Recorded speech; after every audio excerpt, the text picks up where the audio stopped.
बच्चों, आज हम पढ़ने जा रहे हैं क्लास 10th की पुस्तक RBSC का पहला chapter a letter to God. इसके जो लेखक हैं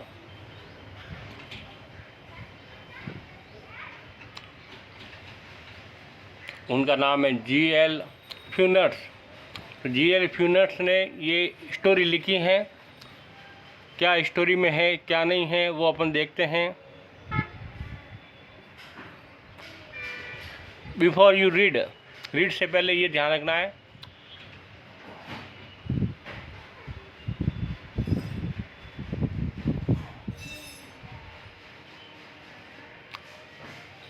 दे say faith can move mountain but what should we put our faith in. ये कह रहा है जो विश्वास होता है, दृढ़ विश्वास जो होता है वो पर्वत को भी हिला सकता है। माउंटेन का मतलब होता है पर्वत। But what should we put our faith in, लेकिन हमें अपना विश्वास किस में रखना चाहिए। फेथ का मतलब विश्वास होता है। This is the question in the story delicately poses. तो इसके अंदर ये पूरी स्टोरी के अंदर ये जो क्वेश्चन है कि विश्वास किस में रखना चाहिए वो इस कहानी में बताया गया। डेलिकेटली का मतलब बहुत ही आसानी से, कोमलता से अपने सामने पेश किया गया है। इसके अंदर Lencho is a farmer who writes a letter to God when his crops are ruined asking for 100 pesos. तो पेसोज एक प्रकार की मुद्रा है। तो वो लेटर है, लिखता है गॉड को, लिखता है जब उसकी जो फसल होती है, क्रॉप्स का मतलब है फसल, उसकी फसल है, ruined का मतलब बर्बाद हो जाती है, तो वो एक लेटर के द्वारा है भगवान से प्रश्न पूछता है। डज लेंसो लेटर इज रिच गॉड, क्या लेंसो का जो लेटर है वो क्या भगवान के पास पहुंच जाता है। Does God send him money him the money, क्या भगवान उसको पैसे भेजते हैं। Think what your answer to this question, तो आपके प्रश्न के उत्तर क्या हो सकते हैं बताइए। And guess how the story continue before you begin to read, तो कैसे ये स्टोरी कंटिन्यू चलती है पढ़ने से पहले वो अपन जानेंगे। और ये भी जानेंगे कि भगवान उसको पैसे कैसे भेजते हैं, भगवान कौन है, इसके बारे में भी उत्तर आपको मिल जाएगा। इस कहानी में भगवान किसको बताया है।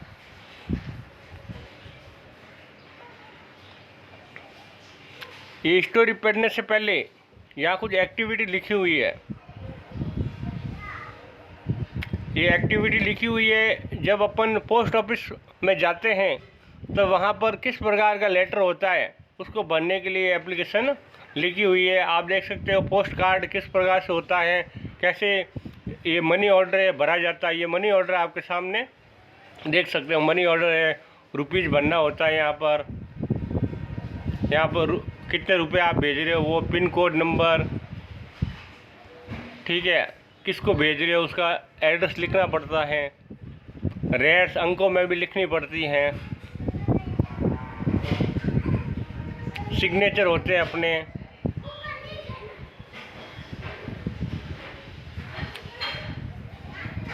ठीक है, पोस्ट मास्टर के भी साइन होते हैं, असिस्टेंट के भी साइन होते हैं। डेट भी लिखनी पड़ती है, रुपीज़ भी लिखना पड़ता है, रेट्स भी लिखनी पड़ती है। तो ये काम है वापस है पोस्ट मास्टर करता है। जो अपन लिखते हैं उसका ये खाना खंड बना हुआ है पोस्ट मास्टर के लिए।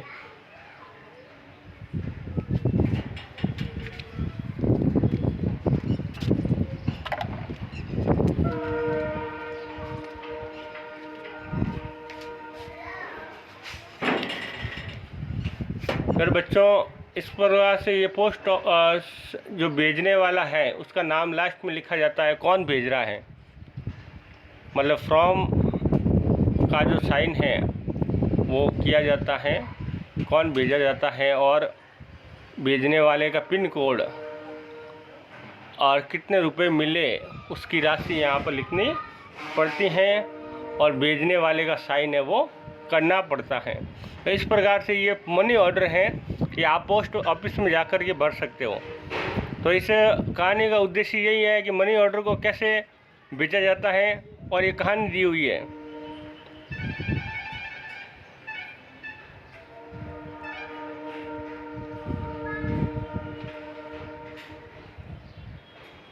चलिए अपनी स्टोरी को देखते हैं।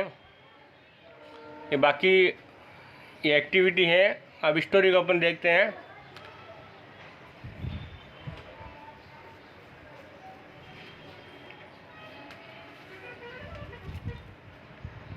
The house, the only one in the entire valley, sat on the crest of low hill। तो बताया गया है कि एक घर है,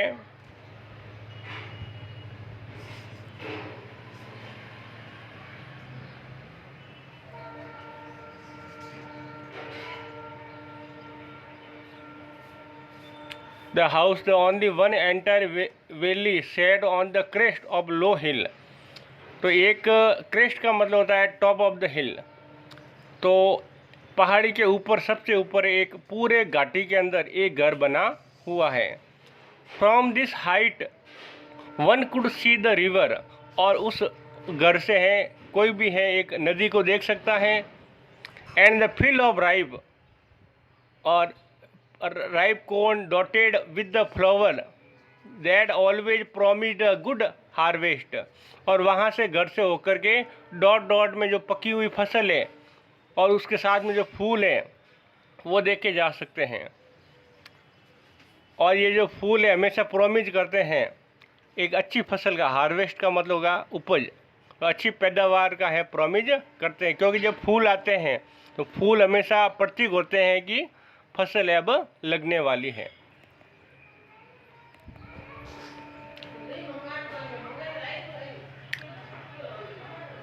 The only thing the earth needed was a downpour and or at least a shower।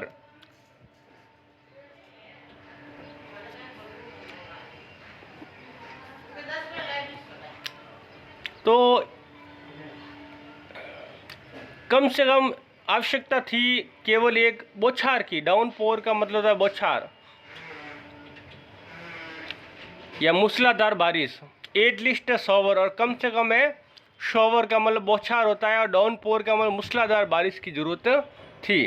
तो अगर ये पूरी ज़रूरत हो जाती है तो वो फूल है वो फसल के रूप में उग जाते हैं। Through out the morning Lencho who knew his field intimately. पूरे दिन है जो लेंचो है, लेंचो एक किसान है यहाँ पर, हु न्यू जो जानता था, हिज फील्ड इंटीमेटली। इंटीमेटली का बोलो घनिष्ठता से। इंटीमेटली का तात्पर्य यह है कि वो हमेशा फसल में ये खेतों का काम करता है, इसलिए उसको जानता है अच्छी तरीके से। तो वो जानता है अपने खेत को। Had done nothing,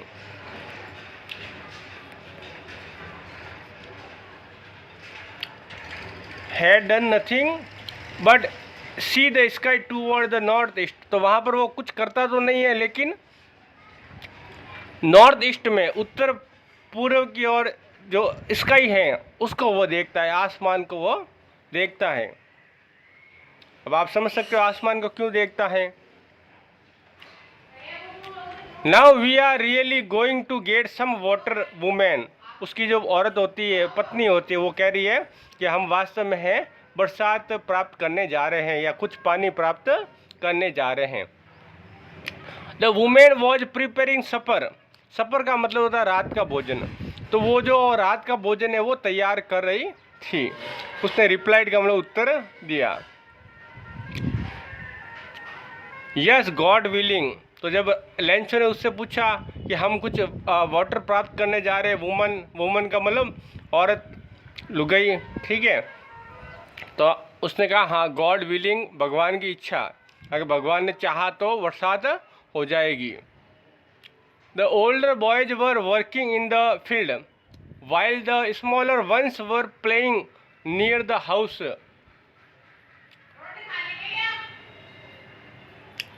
until the woman called to them come on for dinner। तो बड़ा वाला जो लड़का है वो तो खेत में काम कर रहा था और छोटा वाला है वो बाहर है, घर के बाहर खेल रहा था। कब तक? जब तक उन दोनों को है आवाज़ नहीं दी। देम शब्द यहाँ पर उन दोनों के लिए आया हुआ है। तो उन दोनों को जब तक आवाज़ नहीं दी तब तक है एक बड़ा वाला लड़का तो फील्ड में खेल रहा था और छोटा वाला है बड़ा वाला खेत में काम कर रहा था और छोटा वाला है बाहर खेल रहा था, और उसको बोला कम फॉर डिनर, तो उसकी माँ ने उन दोनों को आवाज़ लगाई। It was during the meal that just as Lencho had predicted, तो ये मील का समय था जब लेंचो ने ऐसी भविष्यवाणी की थी। Big drop of rain began to fall, तो जब ये भविष्यवाणी की थी बरसात होने वाली है, तब यह बरसात होने लगी। बड़े बड़े जो बूंदे हैं पानी की, वो बौछार के रूप में होने लगी।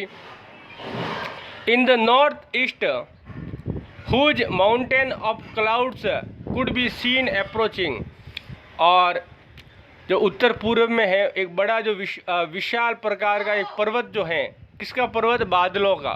तो बादलों का बड़ा झुंड भी कह सकते हैं, वो पहुंच रहा था, वो देखा जा सकता था। सीन का मतलब देखा जा सकता था। बड़ा माउंटेन जो क्लाउड्स का है या बादलों का जो बड़ा माउंटेन है वो देखा जा सकता था। The air was fresh and sweet, अभी देखो बरसात के समय जो एयर होती है, जो हवा होती है, वो बहुत ही फ्रेश होती है और स्वीट होती है, तो बहुत सबको आनंदित कर रही हैं। The man went out for no other reason than to have pleasure of feeling the rain on his body, तो आदमी जो है वो बाहर गया, ठीक है, ज़्यादा के लिए नहीं, केवल प्लीजर लेने के लिए। जो बॉडी के ऊपर जो रेन के जो बूंदी पड़ती हैं या वर्षा की जो बूंदें पड़ती हैं शरीर के ऊपर, तो उसका जो प्लीजर है, उसका आनंद लेने के लिए वह घर से बाहर निकला। When he returned, he exclaimed, जब वह वापस आया तो उसने आश्चर्य से कहा, These aren't raindrops,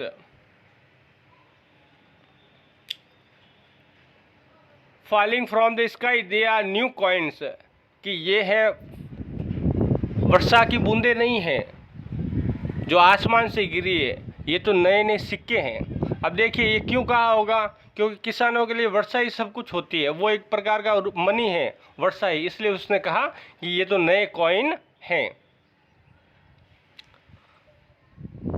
the big drops are 10 cent pieces and the little ones are 5, और इसकी अगर साइज की बात करें, बड़े बड़े जो बूंदे हैं वो 10 सेंट की थी, और छोटी छोटी है वो 5 सेंट की बूंदे थी।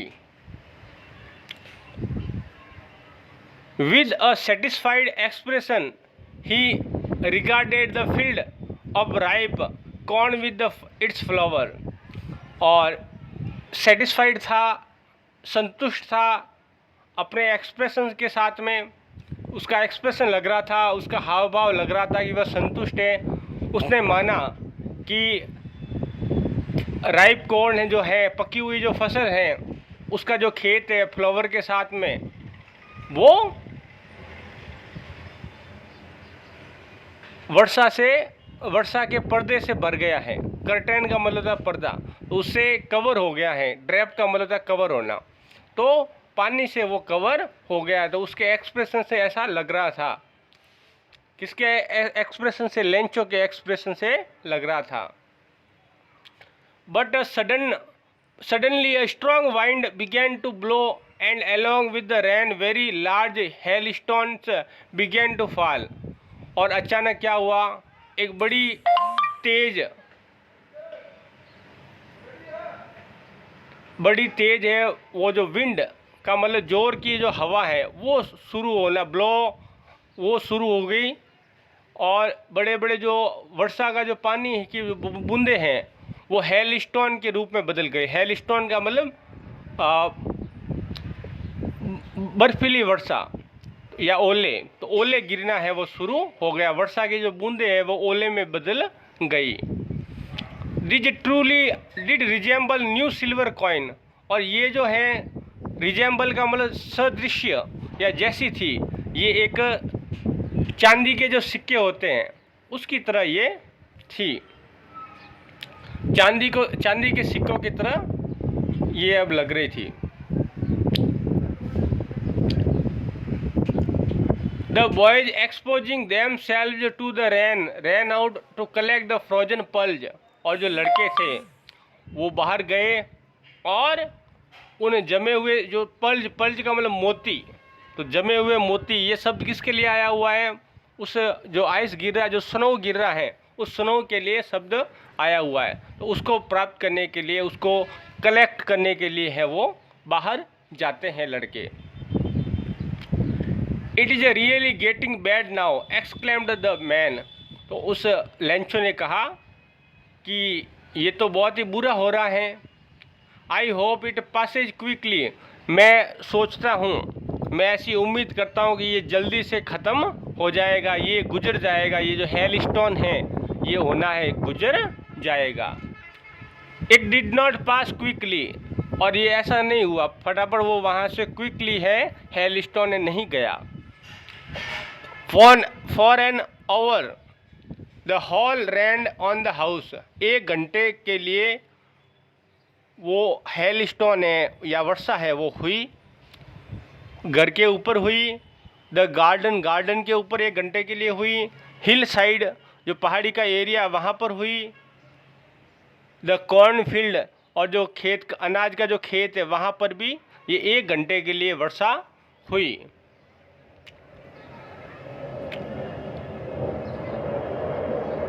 ऑन द हॉल वैली, और पूरे घाटी में 1 घंटे के लिए वर्षा हुई। The field was white as if covered with salt. और जो खेत था पूरा सफ़ेद था और जैसे कि ये एक नमक से भर गया हो। साल्ट का मतलब था नमक, तो जैसे नमक से कवर हो गया हो वैसा है वो। वहाँ पर पूरा वाइट ही वाइट है, पूरा खेत में, पूरी वैली में था। Not a lip remained on the trees. और पेड़ों पर एक भी पत्ती नहीं रही। The corn was totally destroyed. और जो फसल थी वो पूरी तरीके से बर्बाद हो गई थी। डिस्ट्रॉय का मतलब था बर्बाद होना, तो पूरी तरीके से जो फसल है वो बर्बाद हो चुकी थी।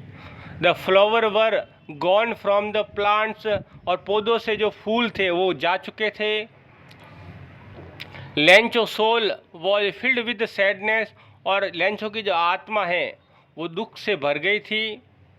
When the storm had passed the stood in the middle of the field. और जब ये रैन चली जाती हैं, हेलस्टोन की जो रैन होती है वो चली जाती हैं, तो वो वहाँ पर मिडल में खड़ा है, खेत के मिडल में लेंचो खड़ा हुआ है। And said to his sons. और अपने बच्चों को, अपने पुत्रों को कहता है, क्या कहता है? Plague of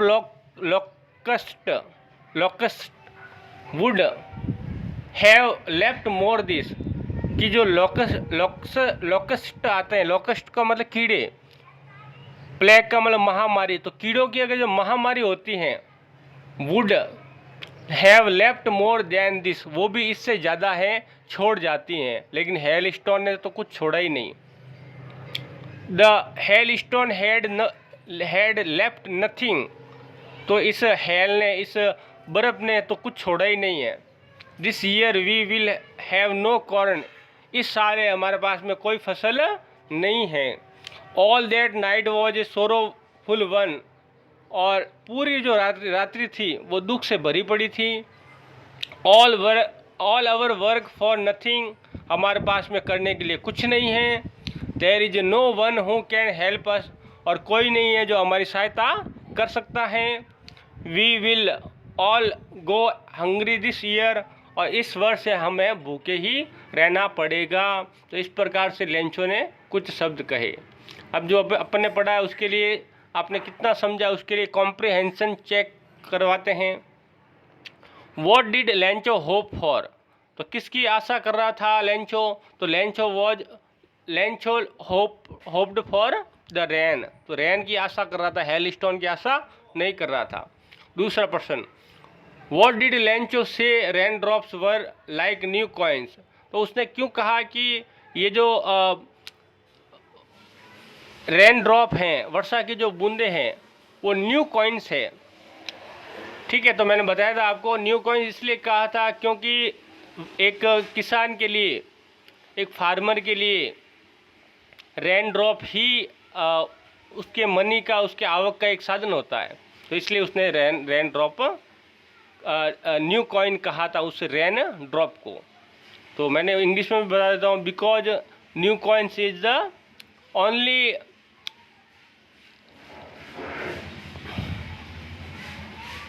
only hope for the growing cornfield. How did the तीसरा प्रश्न है, how did rain change what happen to Lench field.